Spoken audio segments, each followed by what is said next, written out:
Hello, how are you? Hope you're good.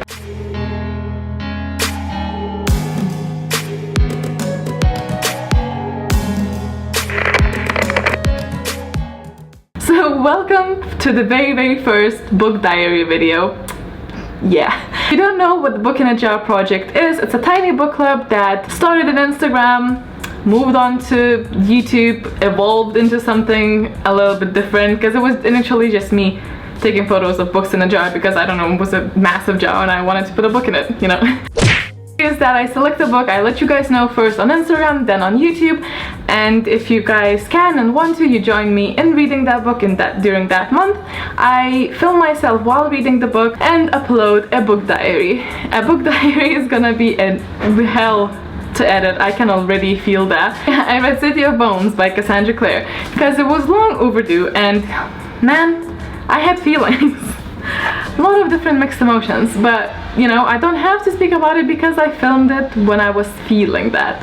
Obviously there's spoilers ahead, there's so many spoilers, all the spoilers that are ahead, so just keep that in mind. So I think without further ado, because it's probably gonna be very long, let's roll into the book diary part, and I will see you when that is done. Hope you guys enjoy it.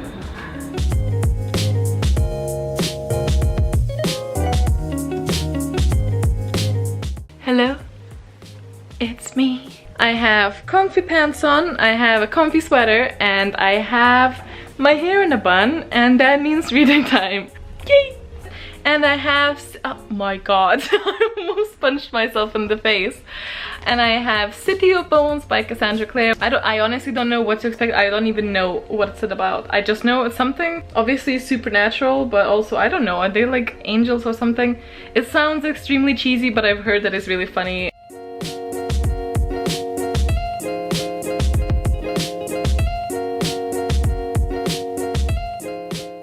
So I'm only 3 pages in, so I really shouldn't say anything, but I'll tell you instead. So, as you can see, a tab has been made.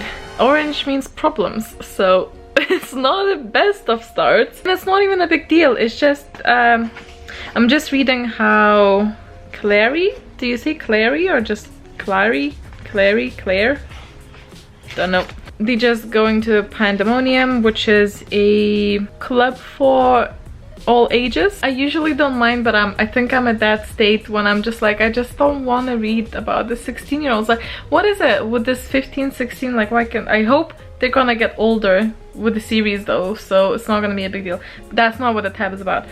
We'll get over that fact. It won't matter, and I don't even know, maybe in the next chapter it's gonna be like 5 years later or something.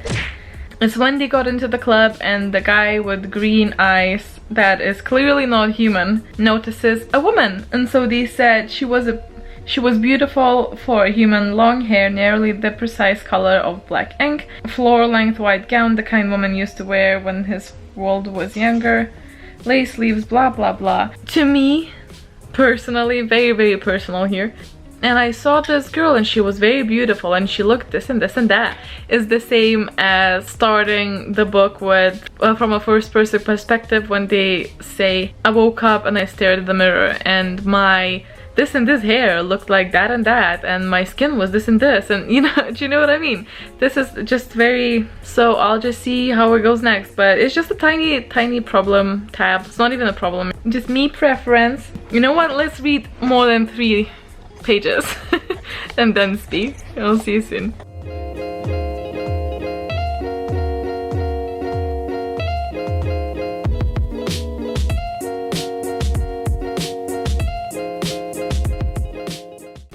Like the atmosphere, so hey, 4 pages in, already having opinions. Sorry. What I think is gonna happen, well, it said that they were followed, so I think she's gonna be like a bait and they're gonna be those angel hunters of those demon things.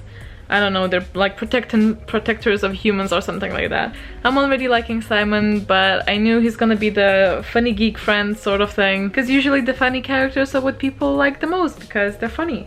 So it's nice to read when they're there. Same with Tyrion and the Weasley twins. I already have 4 tabs and I'm only 6 pages in. I really need to not film so much. Okay, so what I gather so far is that shadow hunters are obviously supposed to be sort of good, but they both sides seem to be very anti-humans, or at least they, as always, think that humans are stupid. I also learned that nobody really can see the shadow hunters, or they're not supposed to see the shadow hunters, but obviously Clary does, so I'm not sure if she's gonna be like, I have shadow hunter or something like that. I'm sure it's gonna be something. And that when they die, they do not leave the body and they just go back to their own realms, which is extremely convenient for any plot holes. So that's that, and they just killed the demon. I'm having extreme... I'm not sure how I feel about it, but I'll probably end up loving it. I just need to get into the mindset of that sort of cheesy side, because Charmed was very cheesy, so I clearly like that. I just need to get myself into that mindset, but this is what I learned so far. You guys have no idea how excited I get when people say that they want to join me. Literally just saw this girl shouting me out on Instagram. It's from Girl About Library, and she just took a photo of her opening the City of Bones and saying, "This book is well loved, always a good sign, and I am psyched to join Book Roast," which is me. So thank you so much for joining me. I am so excited to talk with you all about this book.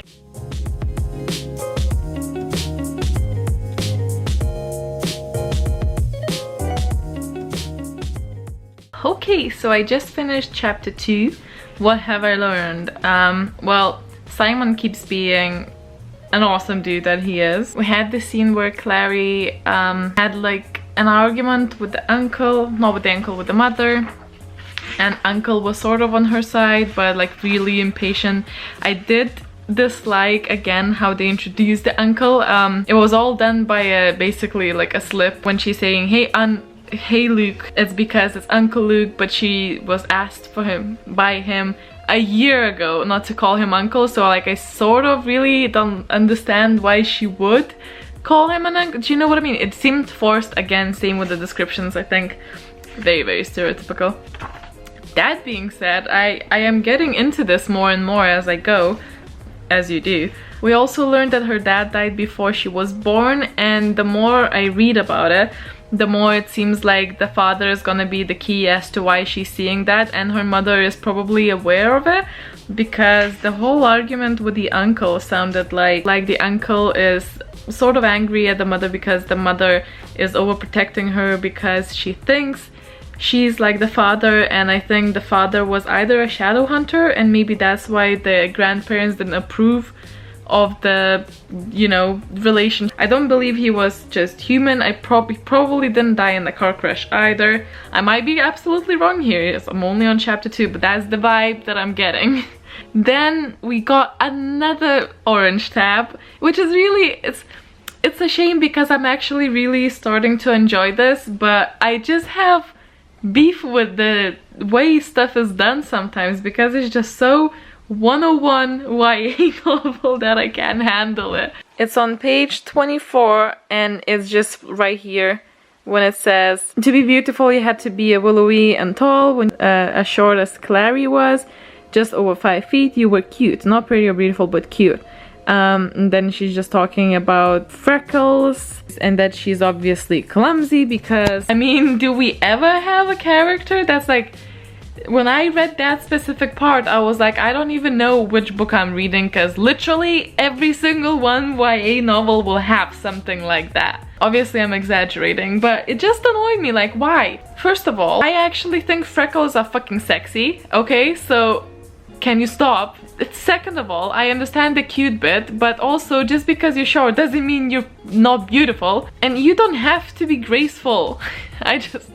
It's just so silly. I mean, like, it doesn't add anything. It's just, I don't find the character more relatable. Also, because of the way she's putting the phone back when her mother is calling her and she keeps feeling guilty but she doesn't talk to her, makes me believe that the next time we see her mother she's gonna be dead.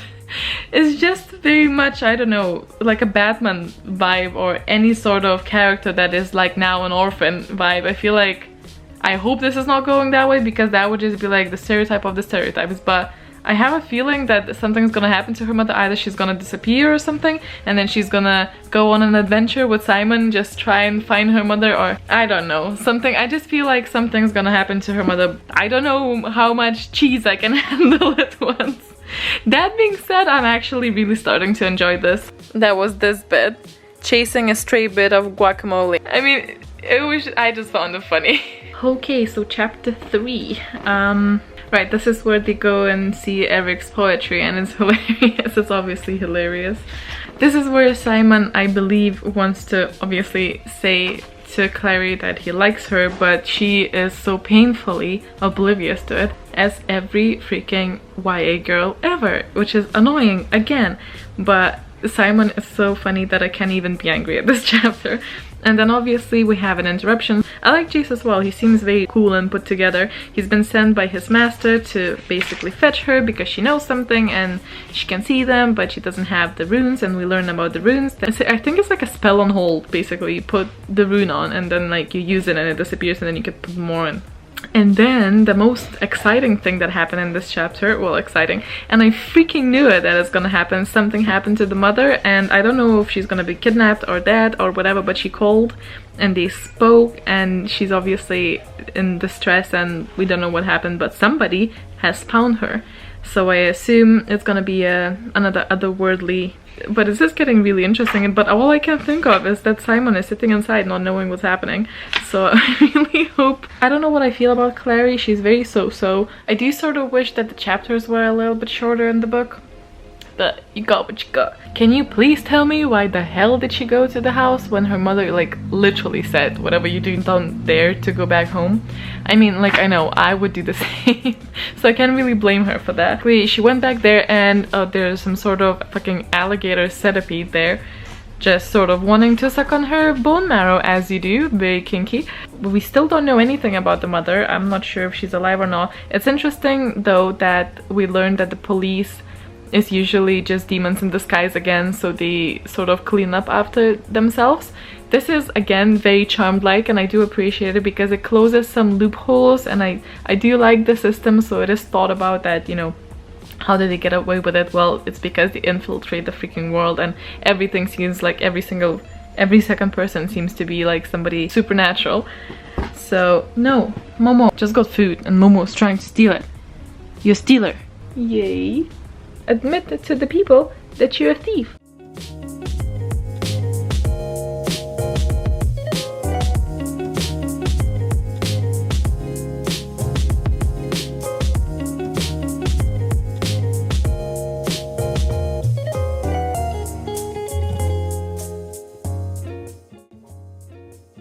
So she's just woken up, she's spoken to Isabel, and she's basically been taken to see Hodge. She had those dreams about her mother and Luke.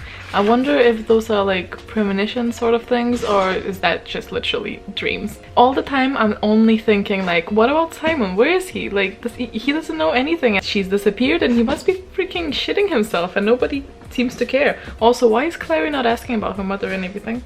I understand she's just woken up after 3 days, but you know, clearly it has to be on her mind. Maybe she's just a bit hazy still, but...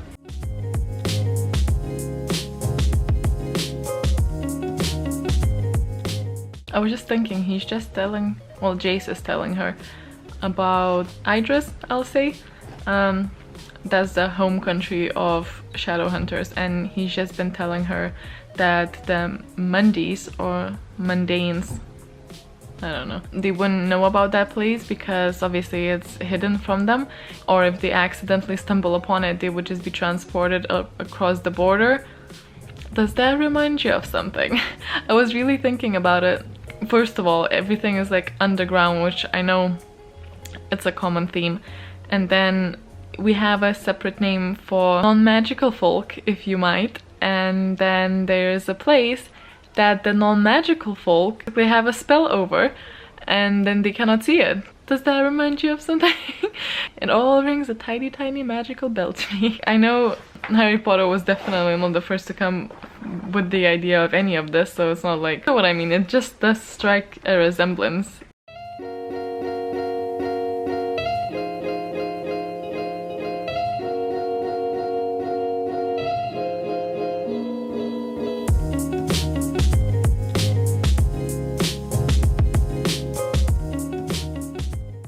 So I read the chapter 5, and what happened here was basically a history lesson on what's up. We learned that Jace was not supposed to really use a rune on the mortal, but apparently she's not mortal, so but he maybe just decided, oh fuck it, I'll risk it. It worked, but it's stupid. And we learned that Valentine, I hope that's how you say his name, sounds very non-threatening, slaughtering his own people and pulled out a Hitler, sort of, and committed suicide, and also took his wife and a child with him, and he burned himself. So that's me done for today. It's been a long day. I am liking this so far. I'm not blown away. I'm not, you know, it's not crazy good, but I am getting into it and I do really like it. Some bits are just pure cheese, and by that I mean that is so stereotypical for this type of book, or a girl having a best friend who's secretly, but not really secretly, in love, and the girl is absolutely oblivious to it, and now there's like a hunky new guy with all misunderstood and with tragic history. That's probably gonna be the main romance focus, and but maybe not. Who knows? I don't know, but I just suspect. See you tomorrow.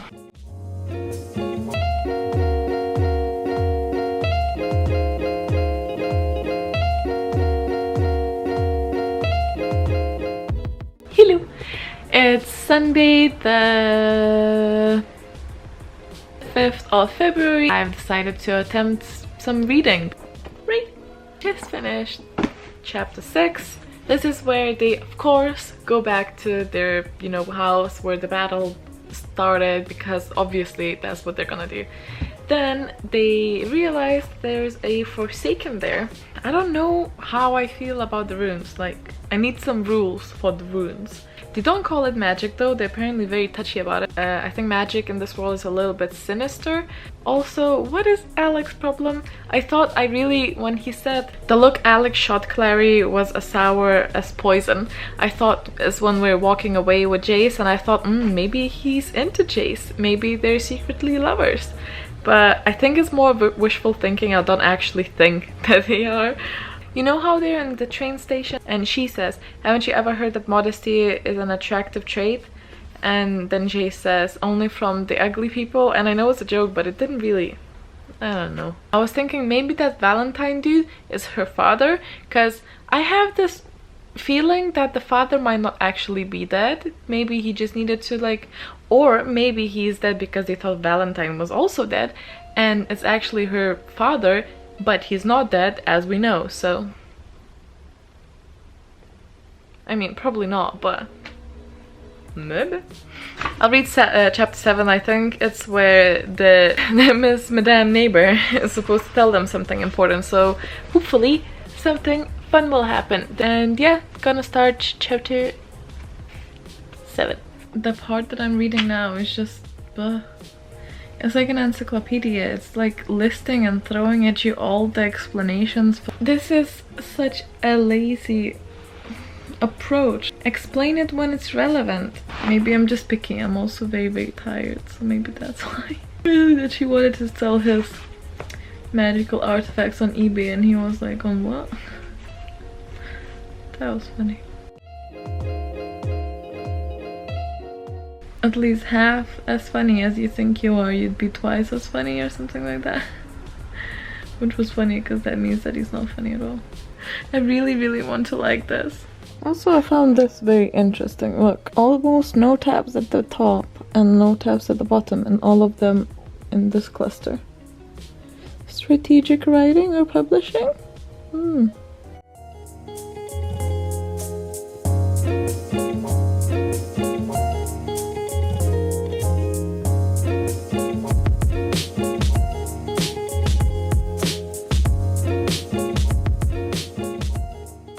Also, I had to get away from the beanbag because I was like falling asleep. I finished chapter 7, so we learned that it was her mother that was a shadow hunter, but I knew it was something was fishy. And I did like that she painted the tarot cards. I think that added something a little bit more interesting. And also we know that she's been asking about Valentine, and I'm thinking that maybe he's still the father. I just have a feeling that there's gonna be something with it, so... But also, oh my god, who the hell? Like, I understand she cares about her mother. I would do exactly the same. I would go and dig. I wouldn't just like forget about her, obviously. But who the fuck goes through a mysterious door that you know there's a portal, you don't know where, you don't know what's gonna happen, you don't even know if people can go through the portal, and you go through the fucking portal? Why would you do that? It's just like, why is she so stupid? She's dumb. That annoyed me, and I was like, okay, I think I need to put this book down and I need to calm down. It's just so annoying and frustrating when main characters do stupid shit like that. Like, this is natural selection right here. How is she still alive? It beats me. Guys, tell me I'm not the only one. She's just facing nothing. Mama, what are you doing? Hi guys, it's... I don't even know what day is it. What day is it today? 11th? 12th? Oh no, Zeus is escaping. Look. Zeus, don't escape. It's for your own good, buddy.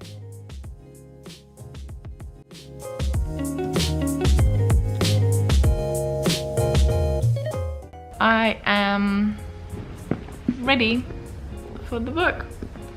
Everything's sore. Okay, now on top of that, I can't find my phone. This vlog is gonna have some questionable angles, but just go with me. I'm rewatching Gilmore Girls. Whenever I read about Uncle Luke, it's not really Uncle, but it's Luke, and I feel like that's Luke from Luke's Diner, and Clare is Rory, but dumber. Just thought I'll let you know. I don't know.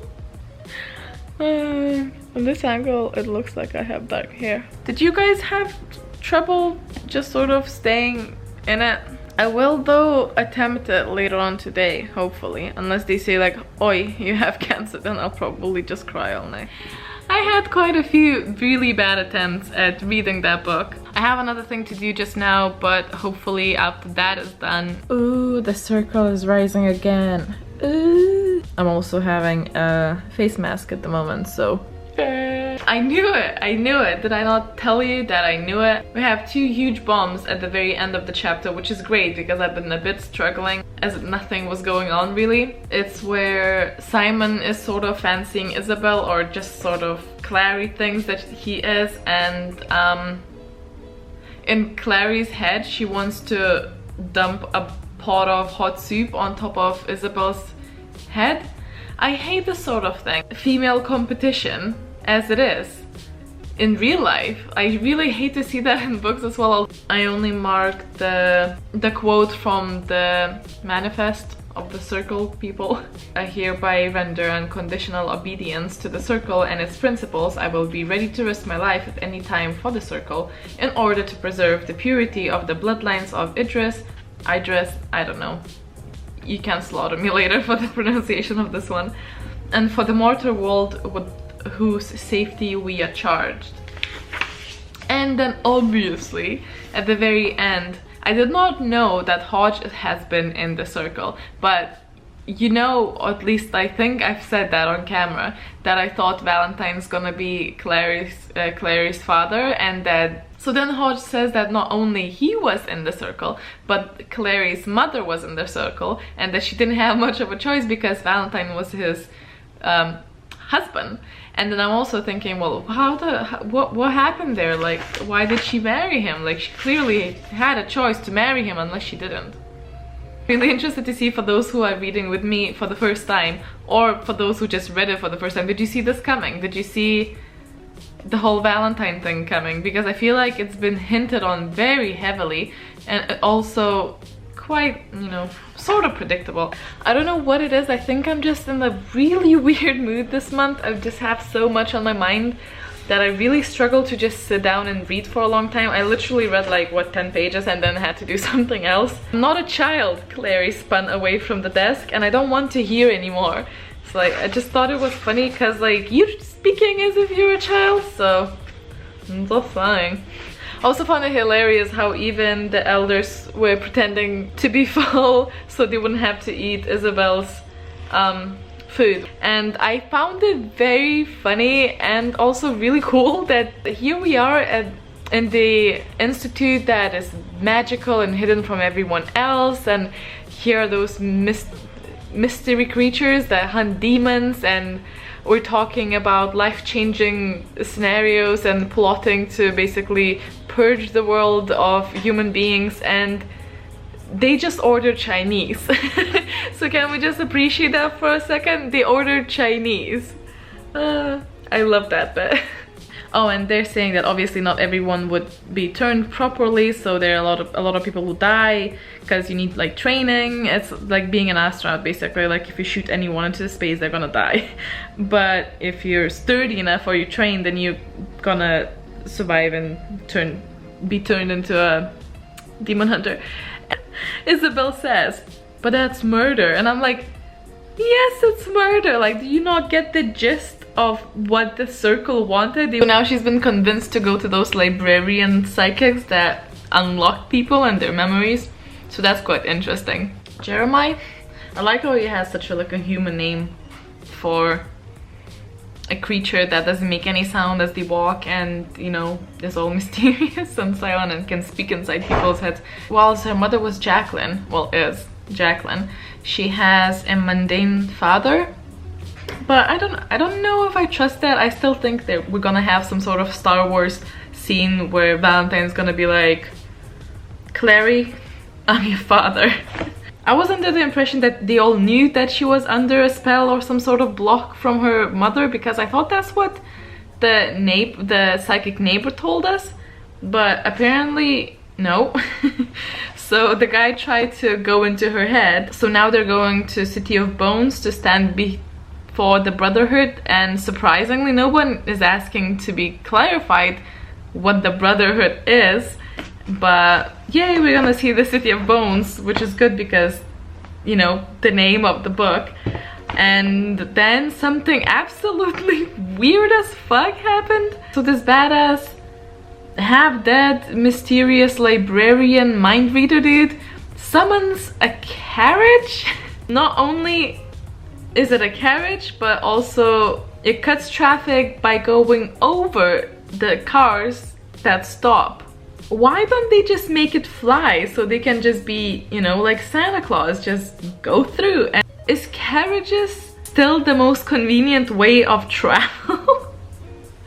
I just found that part so ridiculous. I can't get over it. Whoa, I just found something massively irking. I can't even, why is this? Okay. When they're in the carriage and Jace is telling the story of, you know, his father dying, blah blah blah, you know, all the fluffy stuff. And Clary asked the question that is absolutely okay to ask and should be asking, if all demons are evil, because obviously, you know, maybe not all of them are. And then Jace turns and says, it's not the same thing at all. Vampires, werewolves, even warlocks, they're part human, part of this world, born in it. They belong here, but demons come from other worlds. They're interdimensional parasites. They come to a world and use it up. They can't build, just destroy. They can't make, only. Now correct me if I'm wrong, but I'm getting major Trump vibes and I am not appreciating it. It sounds like he's saying that you need to be born in this world to belong to this world. Like, why? And it's probably just me being crazy, but it literally seems like they're talking about immigrants and immigrants are demons. And it's extremely crappy. And I understand that it's demons we're talking about, but it's such a bad analogy, and I have a massive problem with this part. I just have a massive problem with it. I just read that and I was like, what? I still haven't read the next page, so maybe Clary's gonna be like, yo, no, check your privilege. Maybe it's just the wording, but it's a book, everything's wording. They went to the Silent City, went smoothly, nothing really happened. They tried to break her memory, she remembered a few things, nothing of significance except for this huge writing, Magnus Bane. And then they said that they don't know who put that spell on her. And I just thought that was certainly her mother.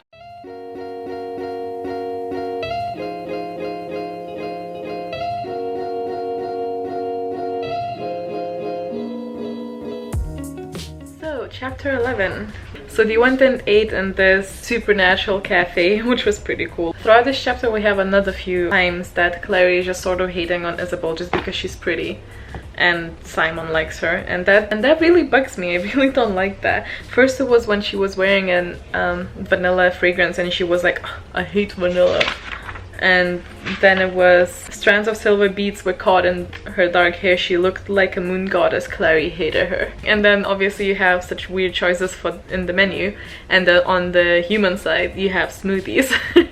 I really like that. I feel like in this book there is such a weird dynamic between this old-fashioned supernatural, very medieval sort of feel and them living in New York, basically just chilling, ordering Chinese, going to parties, you know, no biggie. So she's trying to go and sleep, and then Jace is telling her story, which was so clearly about him. So I don't know how she, but like we already established that Clary is a little bit dumb sometimes, so I'm not sure how she didn't realize at first that the story about the falcon is about Jace. But also how sad, like we officially sort of learned that Alec is gay. I don't think I mentioned that, but I did think it was sort of indicated by the fact that Alec is always being sharper and just more alive and just happy around Jace. I'm thinking that he might be in love with Jace. I don't feel like it has a lot of substance. I feel like it's a very, very, very long introduction. Most of the things are just like explaining to you what they are and what the world is. And so I look this way, and this is Momo, are you trash cat? Hiya, we're just having a little reading party. So chapter 12. There's so many ridiculous things here. Just some things are just so silly. They're obviously going to this party and they're vampires, and they parked with their motorcycles that are run by demonic energy, and then Alec with Jace pour some holy water in their tank, and apparently that melted it. Like, what?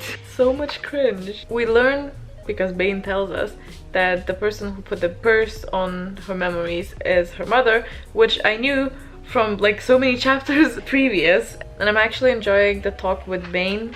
So I'm hoping that from now on things are gonna become a bit more interesting. And I actually really like Bane's character because he seems quite nice and passive aggressive, so I kind of like that. So far I feel like this book is trying too hard, and I don't know how I feel about any of it. Boy, he needs to get better. When you list the things that are happening, it sounds like it's a piss take, but it's written as if it's a normal book. Simon drank a drink that was not supposed to be for humans. He turned into a rat. Clary found him. She basically put him in a bag, and they were trying to get away, and then she realized that somebody brushed against her and ripped the bag open and took Simon. And now the vampires have Simon because they A, think that it's Shadowhunter's pet and they want to kill it, or B, think it's one of their own that got really drunk and turned into a rat instead of a bat. I think they're going to the church to like stock up on holy shit so they can go and raid the lair of vampires that's in a hotel.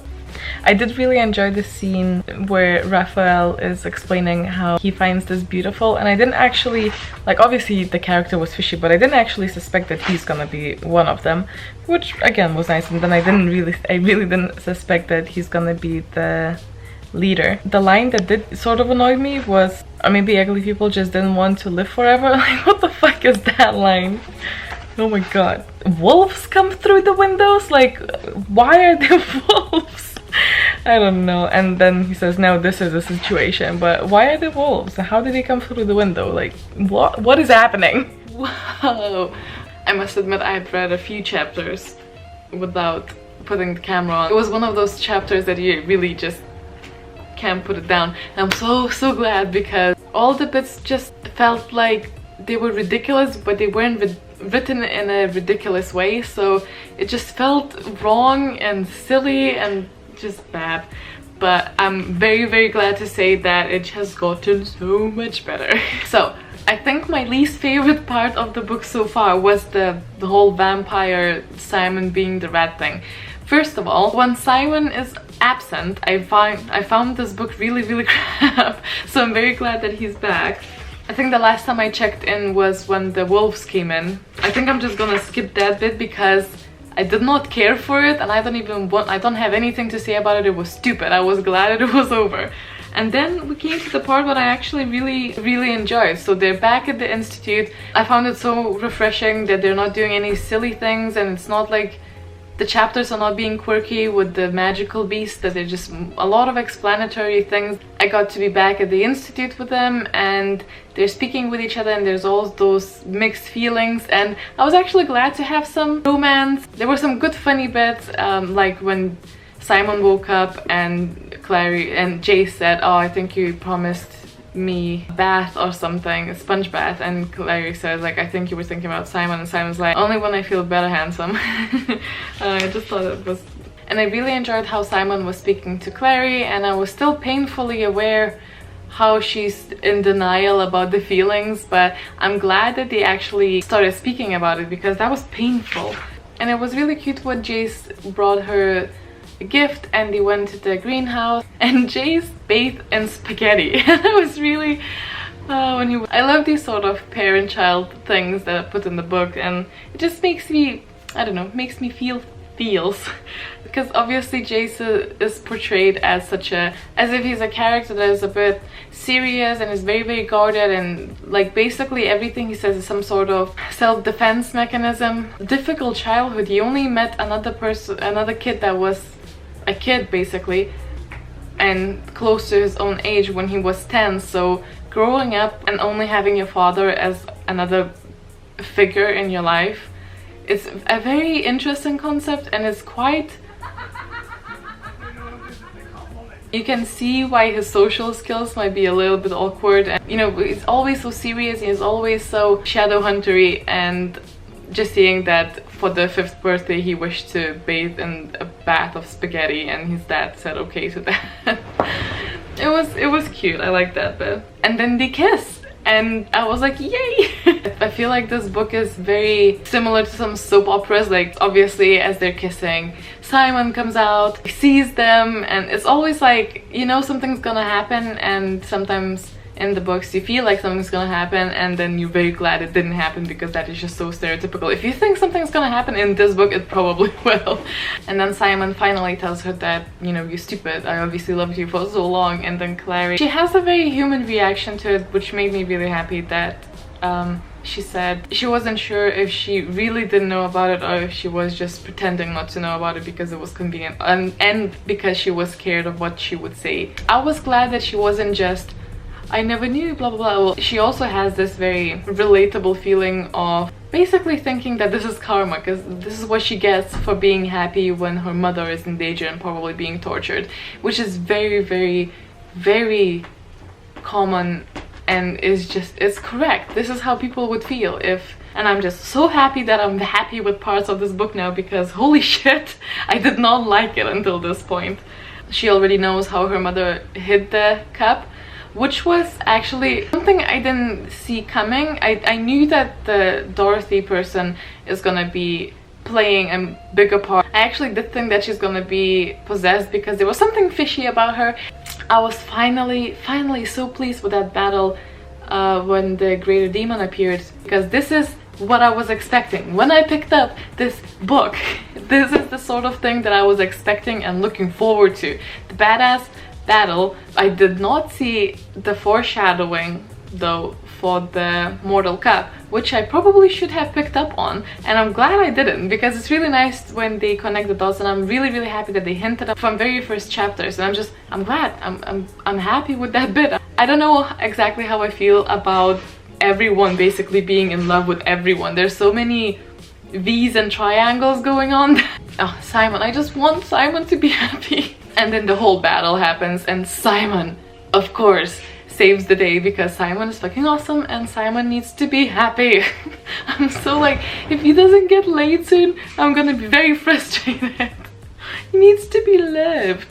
But yeah, the whole battle was awesome. And then Hodge is writing a letter to send for the Silent Brothers to help Alec recover, or to try basically save his life. Also, I'm at this point where I just stopped reading after Valentine showed up, and I'm just like, what about Alec? Like, what about him? Like, why is no one trying to save him anymore? I don't know if I want him to live that much. Like, no, I do, of course I do, and I know he will, but a very sad character. So you can't fully hate him. Well, I'm sure people do, but I can't fully hate him. I sort of get it, and he cares about Jace, but he just cares about himself more. I am so pissed though that they took Valentine took Jace. I'm like, what the fuck?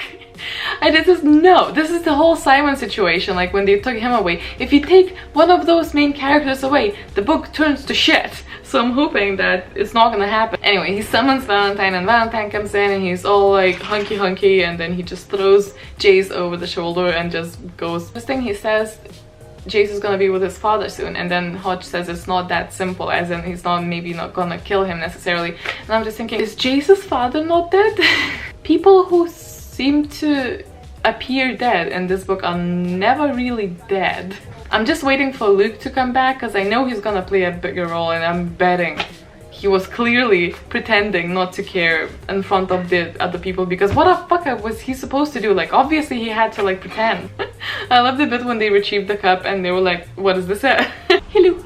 It's the 23rd of February and it's absolutely freezing. Even after Luke sort of saves Clary, she's still saying, so you just decided to abandon her, as in her mother. And I'm like, are you so thick that you can never see what's happening around you? She's just so oblivious to everything. It's insane. But now I know you're just a slimy downworlder who didn't even care, blah blah blah. And I'm just like, you should not have said that. The Werewolf's Tale. Clary's father is Valentine. I wonder if I didn't say that at the very beginning of the book. I think I did. And also we learned that Clary had a brother. That explains the crying over the box, and I also like the foreshadowing for that as well. You know how they're talking about pretend Chinese place, and they said if they call and would usually just don't answer, but sometimes if they're bored, some of the cubs will deliver someone some mushu pork, and that was hilarious. They find the place where the circle is hiding, and they're going there, and there's whole battle. And what did sort of irk me is the fact that this is a wolf gang that has only had him as a leader for a week, and they're just following him blindly. That really bothered me, because it just seems almost like slavery. I know it's completely different, but just this blind loyalty to someone you have never ever met just because he has overthrown the leader just seems so wrong. A lot of them are dying for them, and they're just protecting him and Clary while they walk in the middle and everyone's around them, and I just feel like that is just insane. They have lived their whole lives without knowing this dude, and then he comes in and they just have to throw everything away and basically die for him. It's wrong. This was also something I really did expect, that Jace is gonna be defending Valentine for one reason or another, and apparently it's because it's his father now. This is where I sort of felt, really? I was about to say we're lacking amnesia, but it seems like the mother might like wake up from the coma at some point and have amnesia, just to top it up.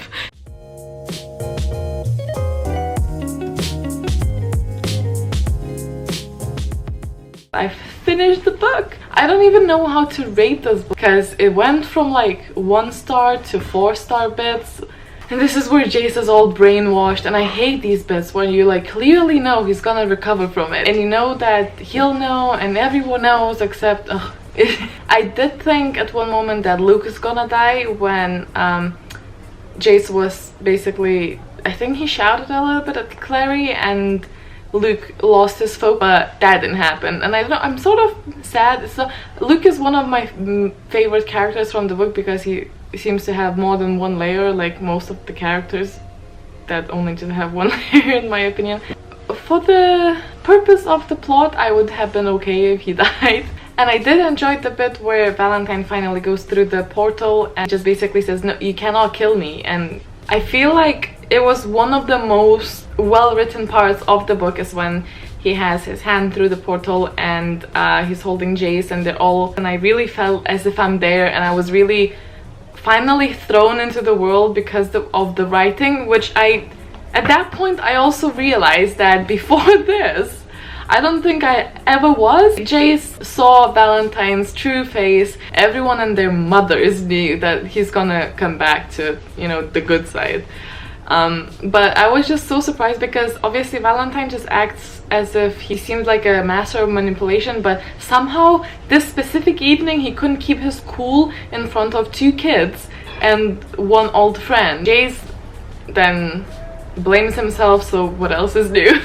I also don't know exactly what's gonna happen between Jace and Clary now, because I know they're brother and sister, but I don't know, so are Lannisters, and it didn't stop them. So I did really enjoy this quote, and there might be a god Clary and there might not. Either way, we're on our own. I didn't love the way the book ended. It was a cheesy end where they fly away on the motorbike, even though it is like this ridiculous, oh, I just hate this vampire bit. Was literally, I know I mentioned that already, but it was literally my least favorite part because it was so unnecessary, just so random. She sees everything differently, which that bit was nicely written, and they're flying to the hospital to visit the mother, because I feel so confused. I mean, I know one thing for sure, that I was expecting much more from this book than I got. I thought it was gonna be more epic, more interesting characters, but I do appreciate that this is the first book in the series. That people keep saying how witty and funny Cassandra Clare is, and I sure hope that they're not referring to the first book, because I even think books like Everything was funnier than this, and I'm not saying there were definitely a few like giggle-worthy bits, and maybe I had too high of expectations for this book because everyone keeps talking about it. It's like a lot of people have this as their favorite all-time series, and they treat this basically as their Harry Potter, like Harry Potter is to me. But at the same time, I do know that some people that are reading similar books to me and have very similar tastes but just have not read Harry Potter as growing up and are trying to do so now, but they're not finding it interesting at all. They're just finding it a bit meh. It is just the age difference probably, so I'm thinking maybe that's the case with this. So yeah, that being said, that I am disappointed as to what I was initially expecting of it. I will read the second one because I feel like I'm sort of invested now, and even though most of the time I had to push through so hard through this book, I do appreciate the fact that it could have something to do with the fact that there was a lot of things going on in my personal life. But I finally finished. It took me so long. I feel like I have to not delay reading the second one, because if I do, then I might not ever read it. That's it. Okay. Back to the present, Gintari. Bye. I still don't know how I feel about this. If I had to put a rating to it, I do feel like it would be 3 stars for me, just because there was such a mixture of 4-star bits, maybe 4.5-star bits, and then there would be like bits that are just so dragged out, and I would be feeling like maybe like that's 1 or 2 stars. So I think let's just take a medium and say it's 3 stars. But yeah, a lot of feelings. Please guys, let me know if you felt the same way and if you thought the same thoughts. And yeah, I honestly cannot wait to speak with you in the comments, so please leave one and let's talk City of Bones. I love you all so much. Thank you for watching and sticking with me over this whole thing happening. If you join me in reading this, God, you're awesome. There's a much shorter book next month, so if you didn't have a chance of reading this with me this month, you can always just wait for the next one. I would love to have you with me. Anyway, let's talk City of Bones down below. Let me know your thoughts. See you and speak to you very soon. Bye! I just hit myself in the face. I'm just that excited.